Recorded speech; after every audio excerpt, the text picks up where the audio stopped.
करायचं का start? Hello. Yes, ma'am.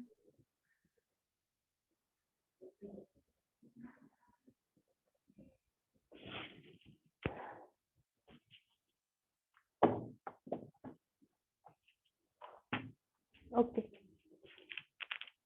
Exercise number 1, study on agroclimatic zone of India. There are two objectives: to study the agroclimatic zone of India, and second, to study the characteristics of agroclimatic zones of India. Agroclimatic zones defined as agroclimatic zone is a land unit in terms of major climate and growing period which is climatically suitable for certain range of crops and cultivars. First of all, we have to know what is agroclimatic zones. Okay, then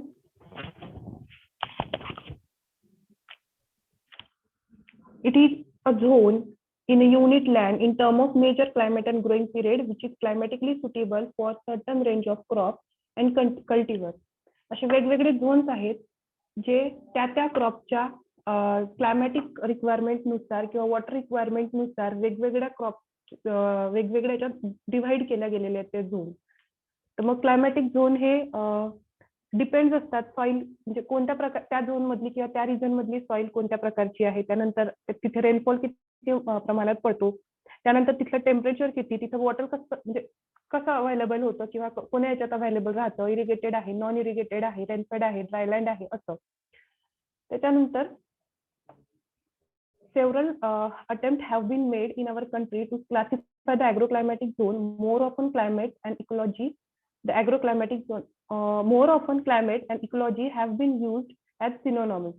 Climate is a statistical collective of weather condition of specified area during a specified interval time, usually several decades.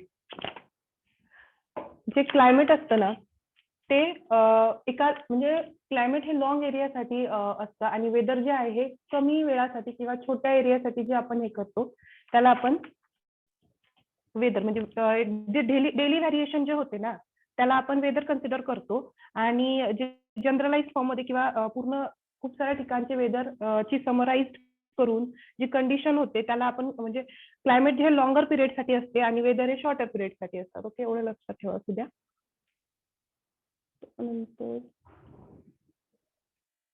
Weather ecology is the relationship between organism and their environment, including relationship with other organisms. Environment, therefore, is the total of all surrounding and natural conditions that affect the existence of living organism on Earth, including air, water, soil, minerals, climate, and organisms themselves. Thus, climate and ecology are not interchangeable. The Planning Commission, as a result of midterm appraisal of planning target of 7th plan, that is 1985 to 1990, divided the country into 15 broad agroclimatic zones. Zone based on a physiographic and climate, that is based on homogeneity in agro characteristics such as rainfall, temperature, topography, then cropping and farming system, and water resources. Since these zones were too broad to serve a purpose of planning, the project team set up for each agroclimatic zone was advised to divide each zone into sub-zone under NARP, that is National Agriculture Research Project, So these zones were further divided into 127 sub-zones under National Agriculture Research Project, and Maharashtra is divided into 7 sub-zones of National Agriculture Research Project. बघा, planning कमिशनने agroclimatic regions जे आहे हे 15 zones मध्ये divide केले आहे according to the planning commission. त्यानंतर NARPच्या अकॉर्डिंग ॲग्रोक्लायमॅटिक झोन्स जे आहे नॅशनल ॲग्रिकल्चर रिसर्च प्रोजेक्टच्या अकॉर्डिंग त्यांनी 127 रिजन मध्ये ते झोन डिवाइड केलेले आहेत. त्यानंतर जे according to NACRP agro ecological zones पण आहेत, ते आहेत 20 आणि त्याचे सब डिव्हिजन हे 60 झोन्स मध्ये सब झोन्स मध्ये केलेलं आहे. ठीक आहे. मग सध्या आपल्याला काय agroclimatic zones in India that is 15 कुणी दिलेलं आहे, प्लॅनिंग कमिशनने ते डिवाइड केलेले आहेत 15 झोन मध्ये. ओके. तर आता आपल्याला जे झोन्स जे 15 झोन्स जे वेगवेगळ्या रिजन मधले जे डिवाइड केलेले आहेत 15 झोन ते बघायचे आहेत. तर बघा, त्यांनी ना ते हिमालयन रिजन, त्याच्यानंतर गँगॅटिक प्लेन, त्याच्यानंतर प्लेट्यू रिजन जे राहतात ते, आणि कोस्टल प्लेन, आणि 3 आहे ते इंडिव्हिज्युअल तयार केलेले, इंडिव्हिज्युअल दिलेलं, जसं Gujarat plain, western dry region आणि आइसलँड. ओके. मग हिमालयन रिजन जे आहे ना, हिमालयन रिजन मध्ये western Himalayan region, eastern Himalayan region, मी ऑल ओव्हर सांगते, मग नंतर एका एका थ्रू जाऊ आपण. ओके. हिमालयन रिजन बघा, तर मग त्यामध्ये 2 zone, western Himalayan region, eastern Himalayan region. त्याच्यानंतर गँगॅटिक प्लेन्स मीन्स गंगा नदीच्या वरचा, खालचा आणि मधला, पुन्हा सुरुवातीचा आणि जिथे गंगा नदी एंड होते याच्या बेसिसवर lower Gangetic plain, middle Gangetic plain, upper Gangetic plain आणि ट्रान्स गँगॅटिक प्लेन असे 4. त्याच्यानंतर प्लेट्यू मीन्स पठारी भाग. मग पठारी भागाच्या बेसिसवर पुन्हा 4, eastern plateau, then western plateau, central plateau and southern plateau. Okay. त्याच्यानंतर कोस्टल म्हणजे समुद्र किनारपट्टीच्या साईडचे भाग जे राहतात त्यात on the basis of that 2 region आहेत, eastern coastal plain, western coastal plain. त्याच्यानंतर गुजरात प्लेन्स अँड हिल्स हा वेगळा रिजन आहे. त्याच्यानंतर वेस्टर्न ड्राय रिजन हा वेगळा रिजन आहे आणि आइसलँड हा वेगळा रिजन आहे. असे 15 ॲग्रोक्लायमॅटिक झोन्स आहे इंडियाचे. कुणी दिले आहे, कोणी सांगल? Planning commission. Okay, good. तर आपण पहिले बघू आता वेस्टर्न हिमालयन रिजन. आता बघा स्लाइडवर एका साईडनी मॅप दिलेला आहे आणि एका साईडनी पूर्ण ते माहिती सांगा. तर तुम्ही मॅपकडे लक्ष द्या. बघा, जे रेड कलरचा 1 to 2 च्या दरम्यानची जी मधातली स्पेस आहे ना, मिडल स्पेस, हॅलो, 1 to 2 जे नंबरिंग आहे त्याच्या मधली व्हाईट पेपरवरची ते बघा, मधली स्पेस, तिथे आपली हिमालयन पूर्ण रेंज येते. मग त्याच्या वेस्टर्न साईडचा जो रिजन आहे त्याला आपण वेस्टर्न हिमालयन रिजन असं म्हणतो. आणि त्याच्यामध्ये मग जे रिजन येतात ते कोणते, तर मग जम्मू काश्मीर, हिमाचल प्रदेश, त्याच्यानंतर UPचे hills. Okay, western Himalayan region मध्ये. आणि सॉइल जे राहते ते skeleton soil of cold region, then mountain meadow of hilly brown and hilly brown soil are predominant. Skeleton region means जे हॉरिझॉन सॉइल मध्ये शिकले असाल, हॉरिझॉन, डिफरंट हॉरिझॉन, तर ते हॉरिझॉन A अँड O चं जो वरची सॉइल राहते म्हणजे नवीन न्यूली फाउंड जी सॉइल राहते त्याला आपण स्केलेटन सॉइल असं म्हणतो. ती स्केलेटन सॉइल आपल्याला इथं मिळते. पुन्हा हिमालयन रिजन आहे त्यामुळे अंडुलेटिंग लँड राहते, माउंटेन्सचा रिजन हिली रिजन आहे, ब्राऊन सॉइल आणि अंडुलेटिंग म्हणजे अंडुलेटिंग लँड असल्यामुळे स्टेप्स स्लोपी राहते. त्यानंतर soil of generally silty loam and prone to erosion hazard. Undulating land आहे म्हणजे वर खाली डोंगराळ भाग, तर मग ऑफकोर्स स्लोपी लँड असल्यामुळं इरोजनचं प्रमाण थोडं जास्त राहतं. Lands on region have steep slopes in undulating terrain.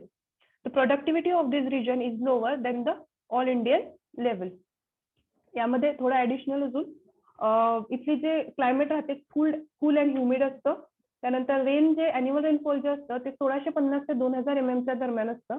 त्यानंतर क्रॉप्स कोणकोणते घेतले जातात तुम्ही प्लीज नोट डाऊन करा. क्रॉप्स जे घेतले जातात खरीपमध्ये मेज राईस, विंटरमध्ये बार्ली, ओट आणि व्हीट म्हणजे टेम्परेट क्रॉप पूर्ण, आणि हॉर्टिकल्चरल क्रॉप्स मध्ये apple, apricot, peach, pear, pome ते घेतले जातात. ठीक आहे. Then okay, kharif crop maize rice, winter crop barley, oat, wheat आणि horticultural crop apple, apricot, pear, peach.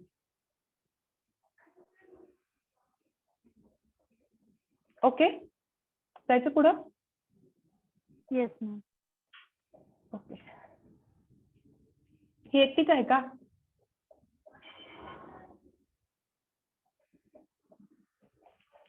Okay, second region बघूया. Eastern Himalayan region. आपण पहिला बघितला हिमालयाच्या वेस्टर्न साईडचा रिजन, आता आपण बघणार आहोत हिमालयाच्या ईस्टर्न साईडचा रिजन. मग आता हिमालयाच्या ईस्टर्न साईडचा रिजन म्हणजे जो नंबर 2 दिलेला आहे ना, तो जो रिजन आहे ना, तो 7 सिस्टर्सचा रिजन म्हणून ओळखला जातो.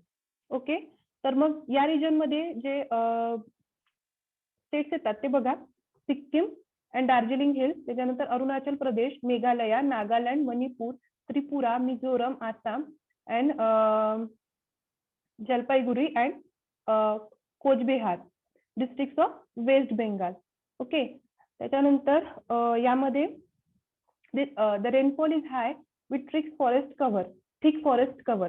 या रिजन मध्ये फॉरेस्ट जास्त प्रमाणात असल्यामुळे आपल्याला सर्वांनाच माहिती आहे, जिथे फॉरेस्ट जास्त राहतो तिथे रेनफॉल जास्त प्रमाणात पडतो.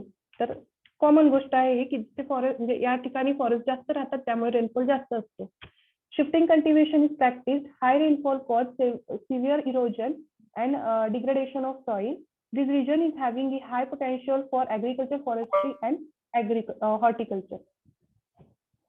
शिफ्टिंग कल्टिवेशन जास्त प्रमाणात केलं जातं. शिफ्टिंग कल्टिवेशन म्हणजे थोड्याफार म्हणजे लँड ही शिफ्ट केला जाते.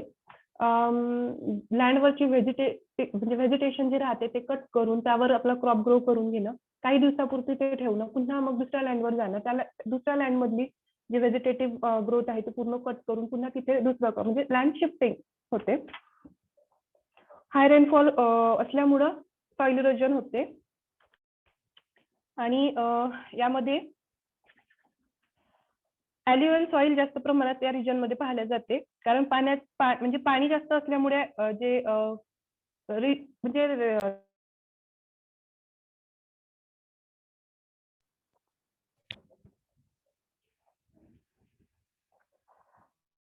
Humid and sub humid region.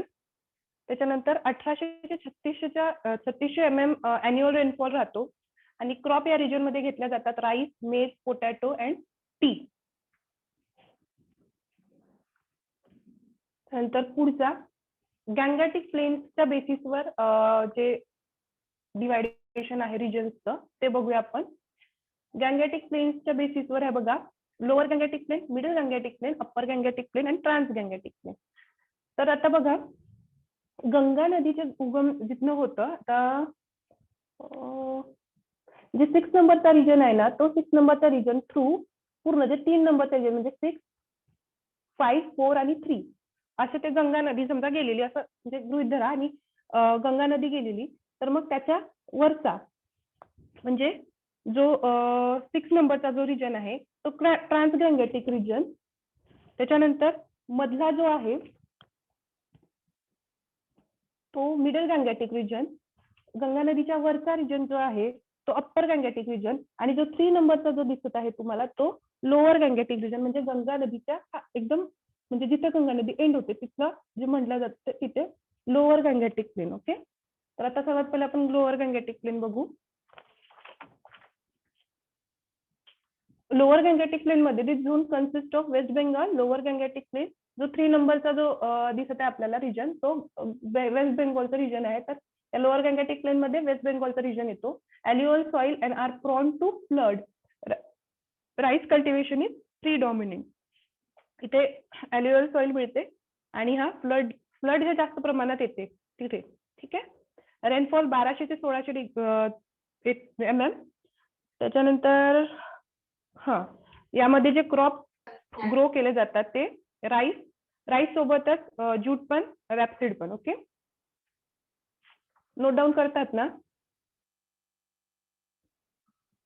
Yes ma'am. Hello, okay. मला एक सांगा, ही एकटीच आहे का? कारण ही एकटीच रिस्पॉन्ड करताय, बाकी कुणी नाहीच आहे का?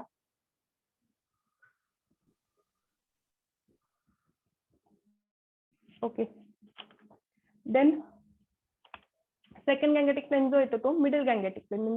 गंगा नदीचा पूर्ण तो भाग जो मिडलचा भाग तो middle Gangetic plain.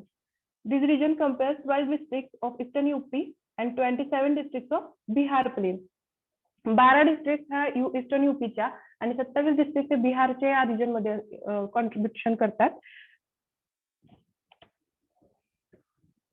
Sub humid to dry region dry climate. त्याच्यानंतर क्रॉपिंग इंटेन्सिटी एक पॉईंट आहे यामधला लक्षात ठेवण्यासारखं. क्रॉपिंग इंटेन्सिटी जे राहते ते 142% राहते.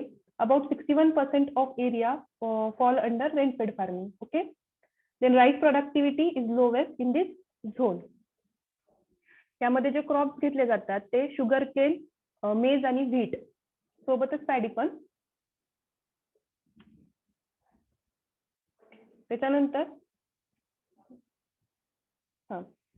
अप्पर गंगॅटिक प्लेन बघू, म्हणजे गंगा नदीचा वरचा भाग. This zone consist of 32 district of जो बघा 6 नंबरचा जो 5 नंबरचा जो भाग आहे तो अप्पर गंगॅटिक प्लेनचा येतो. तर त्यामध्ये बघा कोणते कोणते डिस्ट्रिक्ट येतात ते कोणते कोणते स्टेट येतात. नॉर्थ यूपीचे 32 डिस्ट्रिक्ट येतात. त्याच्यानंतर problem soil is about 9 lakh hectare. Irrigation by canal and tube well with good groundwater. Cropping intensity 144. Cropping intensity आहे त्याची 144. त्याच्यानंतर आणि जे क्रॉप ग्रो केले जातात ते आहे राईस, व्हीट आणि शुगर केन. इरिगेशन हे इरिगेटेड एरियामध्ये येऊ शकतात. इरिगेशन होते कशा through? Canal and tube wells. Okay. Good ground water table असतो. त्याच्यानंतर ट्रान्सगँगॅटिक प्लेन. ट्रान्सगँगॅटिक प्लेन म्हणजे 6 नंबरची जे एरिया आहे तो 6 नंबरचा जो पर्पल कलरने दाखवलेला आहे बघा. जिथनं म्हणजे आपण असं म्हणू शकतो की जिथनं गंगा नदी सुरू होते तो जो रिजन आहे तो म्हणजे ट्रान्सगँगॅटिक प्लेन. तर त्यामध्ये बघा Punjab, Haryana, union territorial of Delhi and Chandigarh and Shri Ganganagar in Rajasthan constitute this region. Okay. तर यामध्ये हायेस्ट सोन एरिया असतो. त्याच्यानंतर हायेस्ट इरिगेटेड एरिया आहे या रिजन मध्ये. त्यानंतर हायेस्ट क्रॉपिंग इंटेन्सिटी आहे. Okay. The major characteristics of this area are highest net sown area, irrigated area and cropping intensity and also high ground water utilization. हे झाले गंगा नदीच्या बेसिसवर जे 4 रिजन दिले आहेत ते कोणकोणते कोण सांगणार मला? आणि एक सेकंड मी नाव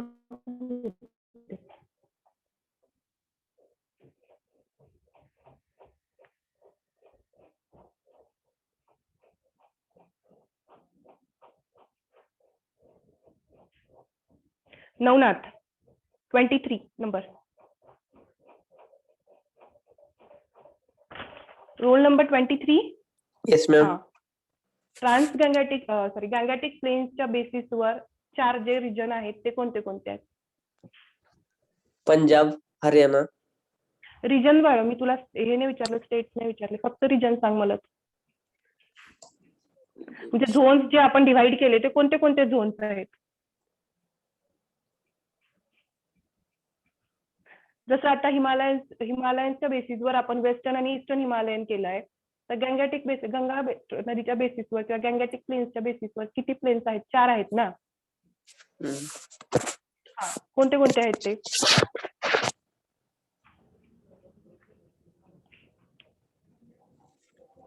पुन्हा सांगते मी बघा. हिमालयनच्या बेसिसवर western Himalaya and eastern Himalaya असे 2 हिमालयनच्या बेसिसवर. ओके. हिमालयन रिजनच्या बेसिसवर हिमालयाच्या वेस्टर्न साईडचा आणि हिमालयाच्या ईस्टर्न साईडचा असे 2. त्याच्यानंतर गंगा नदीच्या बेसिसवर जे क्लासिफिकेशन केलेलं आहे ते ट्रान्सगँगॅटिक प्लेन म्हणजे स्टार्टिंग, म्हणजे असं लक्षात ठेवा, ट्रान्सगँगॅटिक प्लेन मीन्स जिथनं गंगा नदीचा उगम होतो असं जरी म्हटलं तरी चालेल, किंवा जिथनं गंगा नदी सुरू होते, व्हायला सुरुवात होते तशी तिथे ट्रान्सगँगॅटिक प्लेन. त्याच्यानंतर गंगा नदीच्या वरचा प्लेन म्हणजे अप्पर गँगॅटिक प्लेन. ट्रान्स नदीचा मिडलचा भाग म्हणजे मिडल गँगॅटिक प्लेन आणि लोअर गँगॅटिक प्लेन. आता सांगू शकशील का तू?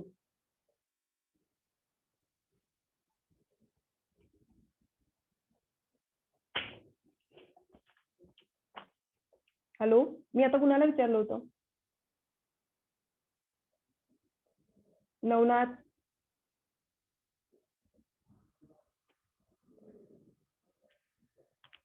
माझा आवाज येतोय का तुम्हाला? Yes ma'am.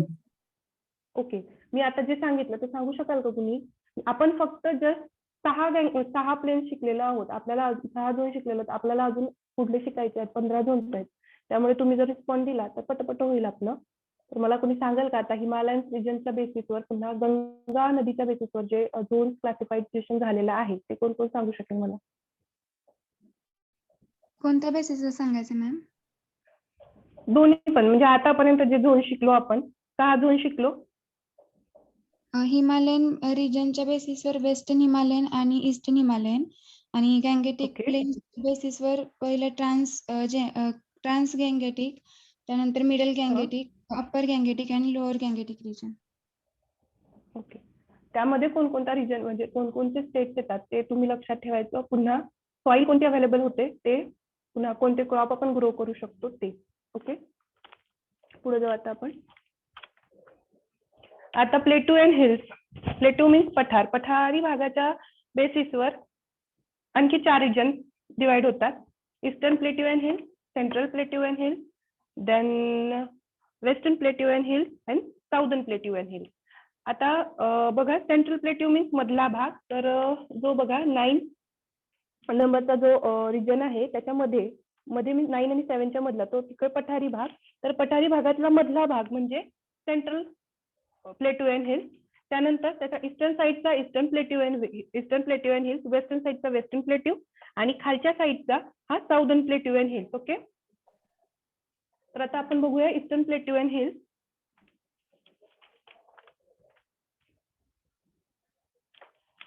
Eastern plateau and hills मध्ये 7व्या नंबरचा जो आहे त्यामध्ये the zone consist of eastern parts of MP, southern part of waste Bengal and most of the island Orissa. The soil are shallow to medium in depth.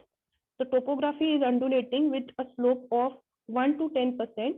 Then irrigation through tank and tube wells. यात काही समजावून सांगण्यासारखं म्हणजे इथे बघा slope राहतो 1 to 10% आणि irrigation area, irrigated area आहे, त्यामुळे इरिगेशन हे टँक आणि ट्यूब वेल्स थ्रू होते.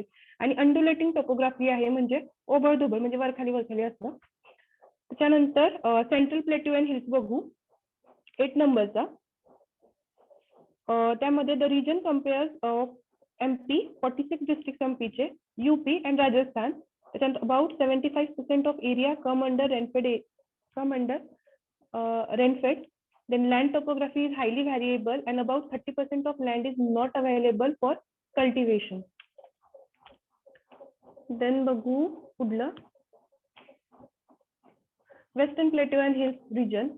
पठारी भागाचा वेस्टर्न साईडचा जो रिजन आहे त्याला वेस्टर्न प्लेट्यू अँड हिल्स असं म्हणतात. त्या रिजन मध्ये Maharashtra, part of MP and 1 district of Rajasthan येते.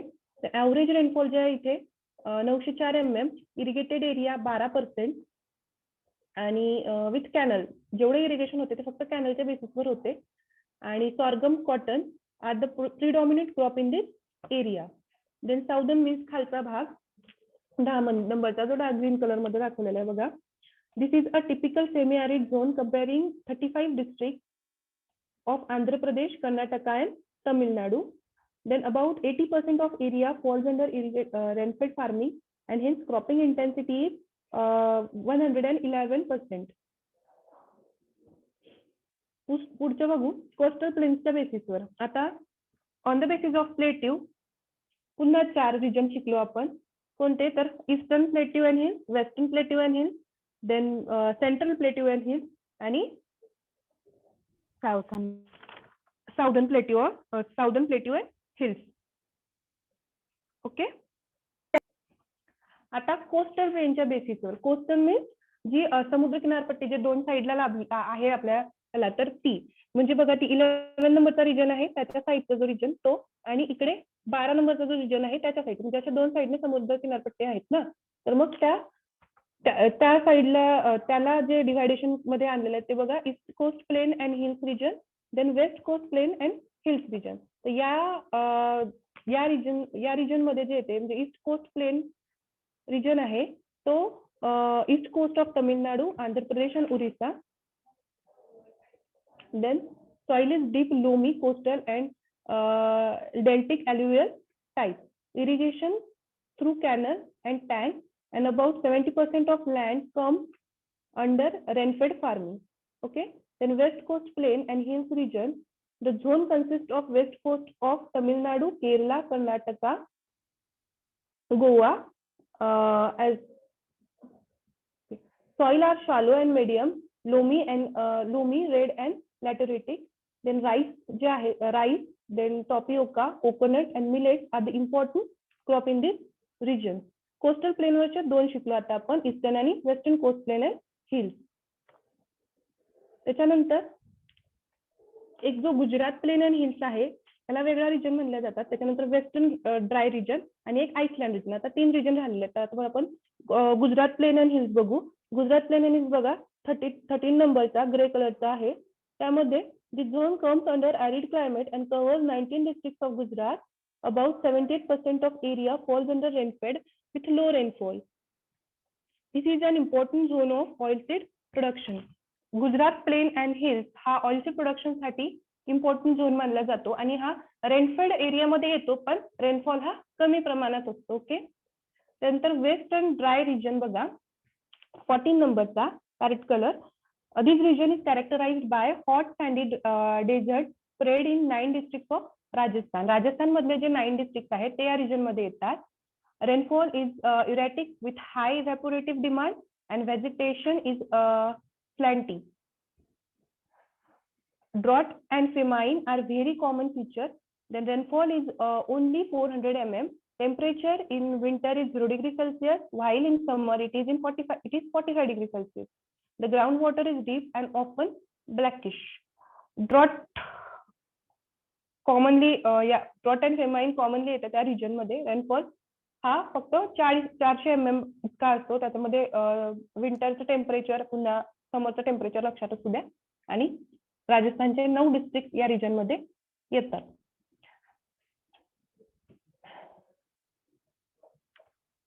त्यानंतर 15 नंबरचं जे रिजन आहे ते island region. Island territorial of Andaman Nicobar Lakshadweep come under this region.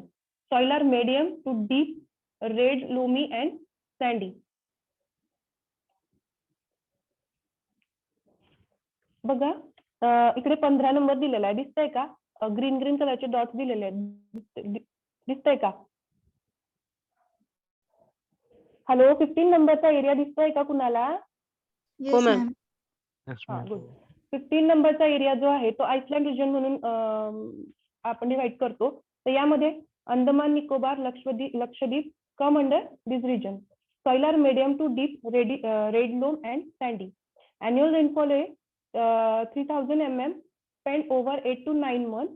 It is largely a forest zone with undulating land. Okay, आले का लक्षात हे 15 zone? Yes, Yes. ma'am. Good. आता मला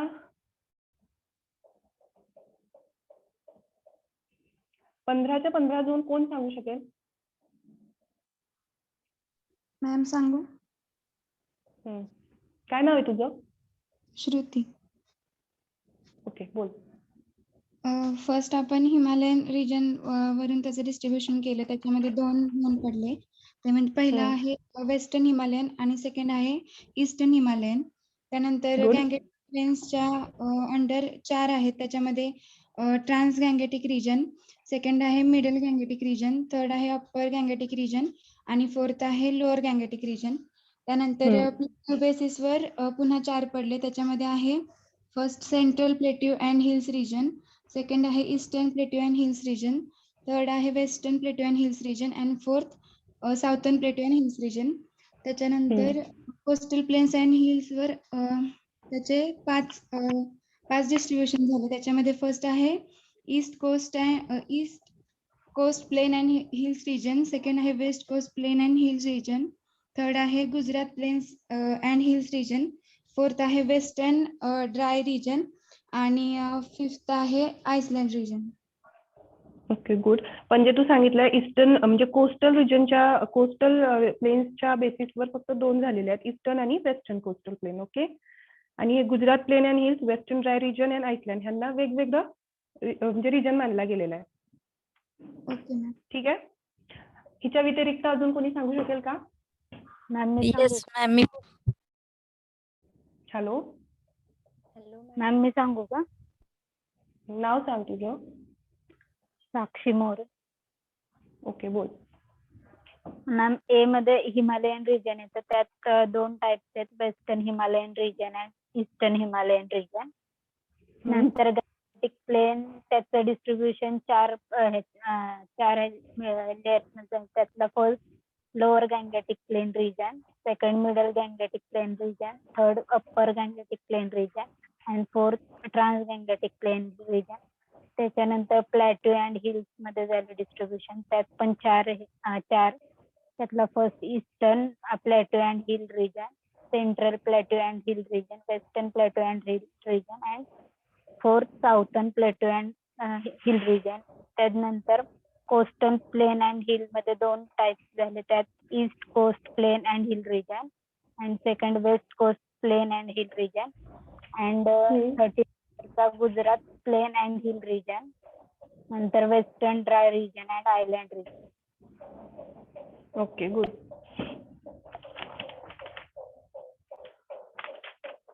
आणखी कोणी बॉईज मधून कोणीच नाही सांगणार का? समजलं नाहीये का तुम्हाला? मॅडम. पण मला एवढा कळलंय ना. मॅम सांगू मी? सांग. हा? हॅलो, मॅम मी सांगू? नाव सांग तुझं. हो हो, सांग, नाव सांग आणि सांग तू. शंतनू कडेकर. ओके, बोल. हिमालयन रिजन मध्ये वेस्टर्न आणि ईस्टर्न. गॅलेक्टिक प्लेन्स मध्ये लोअर, मिडल, अप्पर आणि ट्रान्स. प्लाटू मध्ये ईस्टर्न, सेंट्रल, वेस्टर्न आणि साऊथर्न. कोस्टल प्लेन मध्ये east coast, west, Gujarat and western and island. Coastal मध्ये ईस्ट आणि वेस्टर्न ना. ठीक आहे. हा. ओके, म्हणजे मी असं ग्राह्य धरू की आता सर्वांना समजले आहेत agroclimatic zone. Yes ma'am. Yes ma'am. Good. Okay, ठीक आहे. ह्या झोन्सला लक्षात ठेवत असताना तुम्हाला त्यातलं म्हणजे त्यामध्ये कोणत्या प्रकारची सॉइल इन्क्लूड होते, त्यानंतर तिथे कोणकोणते क्रॉप ग्रो होतात, त्यानंतर म्हणजे लँड कशी आहे, स्लोपी आहे, अंडुलेटिंग आहे, हिली एरियाज आहे, ते म्हणजे ते लक्षात ठेवणं इम्पॉर्टंट आहे. ओके. त्याच्यानंतर रेनफॉल, टेम्परेचर जर असेल तर म्हणजे टेम्परेचर जर दिलं असेल तर टेम्परेचर. ठीक आहे. मी तसं तुम्हाला म्हणजे सांगितलं आहे त्याच्यात सगळं, तरी एकदा तुम्ही व्यवस्थित वाचून. ठीक आहे, मग स्टॉप करायचं आपण इथे.